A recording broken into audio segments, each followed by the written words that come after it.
నడిచినా కూర్చున్నా మోకాళ్ళ నొప్పులు వస్తున్నాయా? ప్రాణా పెయిన్ క్లినిక్ లో అధునాతన చికిత్సతో మోకాళ్ళ నొప్పులు తగ్గించుకోండి.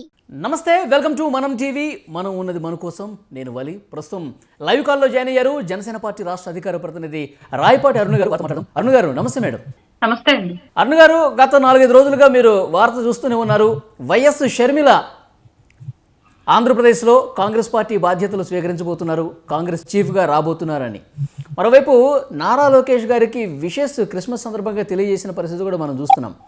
అంటే జరుగుతున్న చర్చ మీ దగ్గర ప్రస్తావిస్తున్నాను. టీడీపీ జనసేన కూటమికి మద్దతు అధికారికంగా ప్రకటించి ప్రచారం కూడా చేసేందుకు సన్నద్ధమైపోయారు అని ఒక వార్త అయితే వస్తూ ఉంది. ఏమంటారు మీరు? మాకు తెలిసినంత వరకు ఇప్పటి వరకు అయితే షర్మిల గారు మాకు మద్దతు తెలుపుతున్నట్లుగానే ఉండి, లేదంటే ఆవిడ మాకు ప్రచారం కోసం వస్తారని కానివ్వండి, ఎలాంటి ఇన్ఫర్మేషన్ లేదండి. కాకపోతే వాళ్ళ అన్నయ్య గారితో ఆవిడ ఏదో విభేదాలతో ఉంది కాబట్టి ఆపోజిట్ పార్టీకి సపోర్ట్ చేసిద్దేమో అన్న ఊహాగానాల వల్ల మేబీ అలా ప్రచారం జరుగుతూ ఉంది.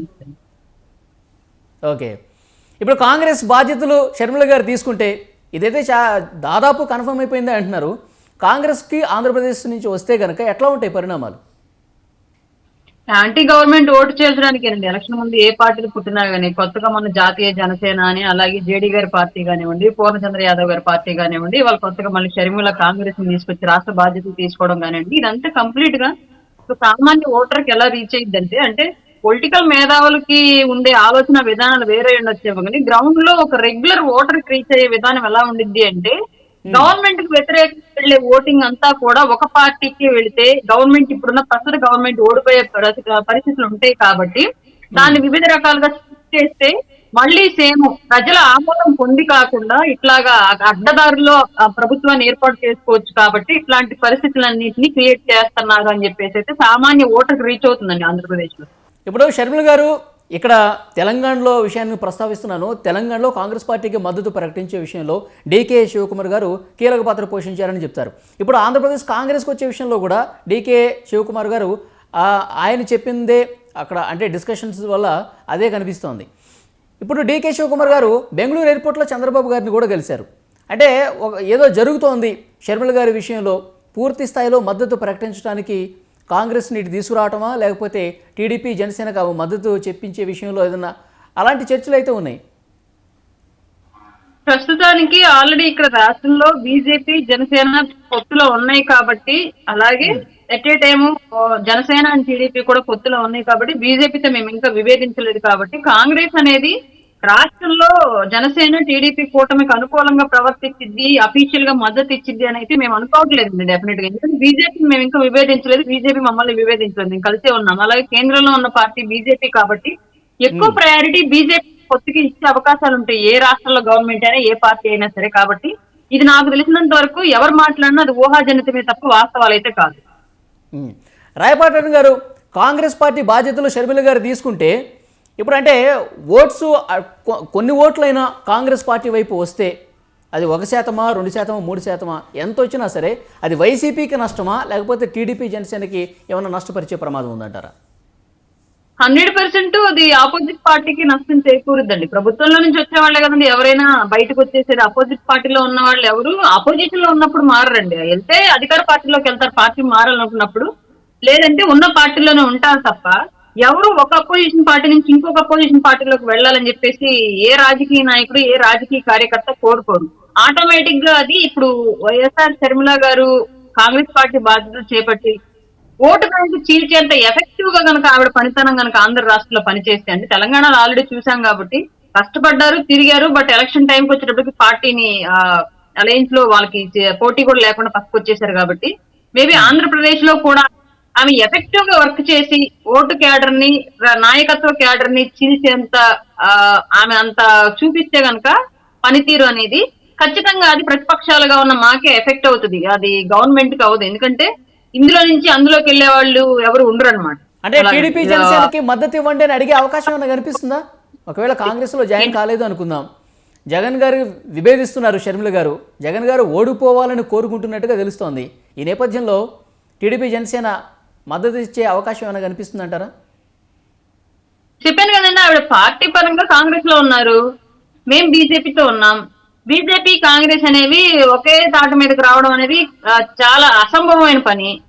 సో సో ఆవిడైతే పార్టీ విషయం పక్కన పెట్టి ఇండివిజువల్ గా అయినా మద్దతు తెలపాలి, లేదంటే ఇంకా ఆవిడ ఎవరికి సపోర్ట్ ఇచ్చుకోవాలనుకున్నా సరే వాళ్ళ కేంద్ర పార్టీతో మాట్లాడుకోవాలి. అట్లాంటి సిచ్యువేషన్ లో అది ఆంధ్రప్రదేశ్ లో మాకు పబ్లిక్ గా షర్మిల గారు కాంగ్రెస్ పార్టీ జెండా కింద ఉండి సపోర్ట్ ఇవ్వడం అనేది జరగకపోవచ్చు బీజేపీ మాతో ఉన్న రోజులు.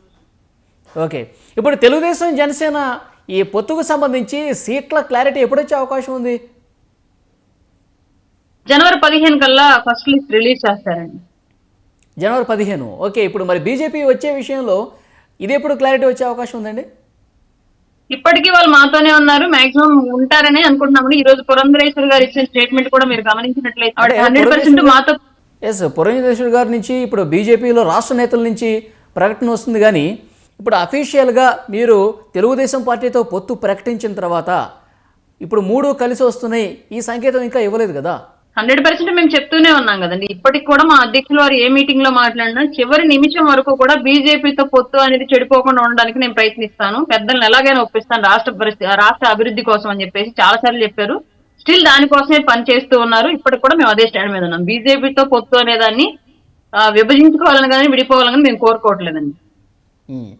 ఇప్పుడు నారా లోకేష్ గారి వ్యాఖ్యలు మీరు వినే ఉంటారు. ఒకసారి ఒక ప్రైవేట్ ఛానల్కి ఇచ్చిన ఇంటర్వ్యూలో ముఖ్యమంత్రి విషయంలో ఎలాంటి అభిప్రాయ భేదాలు లేవు, ఒక అనుభవమైన నాయకుడే కావాలని పవన్ కళ్యాణ్ గారు కూడా కోరుకుంటున్నారు, ముఖ్యమంత్రి అబ్సల్యూట్గా చంద్రబాబు గారే అవుతారు అని చెప్పేసి వారి మాటలు మీరు కూడా వినే ఉంటారు. ఏమంటారు?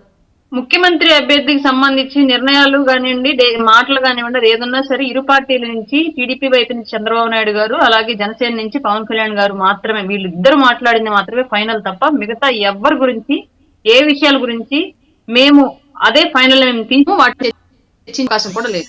రాయపాటి అరుణ్ గారు, వారాహయాత్ర మళ్ళీ ఎప్పుడు ప్రారంభమవుతుంది? నాకు తెలిసి ఇప్పుడున్న ఇన్ఫర్మేషన్ ప్రకారం ఇంకొక 2 or 3 days లో కాకినాడ నుంచే మళ్ళీ స్టార్ట్ అవుతుందని చెప్పేసి అయితే ఉందండి, రాజానగరం వైపు నుంచి. ఇప్పుడు వారాహయాత్ర డిలే అవుతూ వస్తుంది, చాలా లేట్ అవుతుంది. మొన్న ఒక యువగళ ముగింపు సభలో కనిపించారు పవన్ కళ్యాణ్ గారు, ఆ తర్వాత బహిరంగ వేదిక మీద ఎక్కడా సభల్లో ఎక్కడ కనిపించలేదు. జన సైనికులు అంటే ఇప్పుడు ఎలక్షన్స్ దగ్గరకు వస్తున్నాయి ఏం చెప్తున్నారు, ఫిబ్రవరి చివరి వారంలోనే నోటిఫికేషన్ వచ్చే అవకాశం ఉందని కూడా చెప్తున్నారు. ఒకవైపు పొత్తుకు సంబంధించి సీట్ల ప్రకటన సంబంధించి కొలిక్కి రాలేదు, మరోపక్క యాత్రలు కూడా అంత యాక్టివ్గా జరగట్లేదు, ఒక స్తబ్దుగా ఉన్న వాతావరణం కనిపించట్లేదా పార్టీలో? స్తబ్దుగా అంటే అంతర్గతంగా జరిగే మీటింగ్లు కూడా బహిర్గతంగా దండం మీద దండేయాలని రూల్ ఏం లేదండి. ఎక్కడ ఆల్రెడీ రాజకీయంగా మా ప్రయత్నాలన్నీ అభ్యర్థుల ఎంపిక సంబంధించిన కసరత్తు అంతా మా అధ్యక్షుల వారు ప్రతి జిల్లాలోనూ చేస్తూనే ఉన్నారు. ఇప్పటికీ అది వీలైనంత వరకు కొంత సమాచారం బయటకు పెడుతూనే ఉన్నారు, కొంత గోప్యంగా ఉంచినప్పటికీ కూడా. ఇదేమి ఇప్పుడు ఎలక్షన్ కోడ్ అమలు అవ్వలేదు, ఎలక్షన్ క్యాంపెయిన్ స్టార్ట్ అవ్వలేదు. ఇది కరెక్ట్ గా సీక్రెట్ గా అండ్ సీరియస్ గా ఎలక్షనీరింగ్ చేసుకోవాల్సిన పరిస్థితి కాబట్టి ఆ పనుల్లో మా అధ్యక్షులు వారు ఉన్నారండి. అభ్యర్థుల ఎంపిక, పార్టీలో చేరికలు, అలాగే అభ్యర్థులకి సంబంధించి బుజ్జగింపులు, ఇలాంటి ఎన్నో విషయాలు జరుగుతున్నాయి పార్టీలో. ఉమ్మడి మేనిఫెస్టో ఎప్పుడు వస్తుంది మేడం? చెప్పాను కదండి, మొత్తం అంతా జనవరి 15కే పొలిటికల్ గా ఒక క్లియర్ గా ఒక సినారీ అనేది స్టేట్ లో ఏర్పడిపోతుందండి. Okay, thank you Rayapati Arun గారు. థ్యాంక్ యూ అండి, థ్యాంక్ యూ సో మచ్.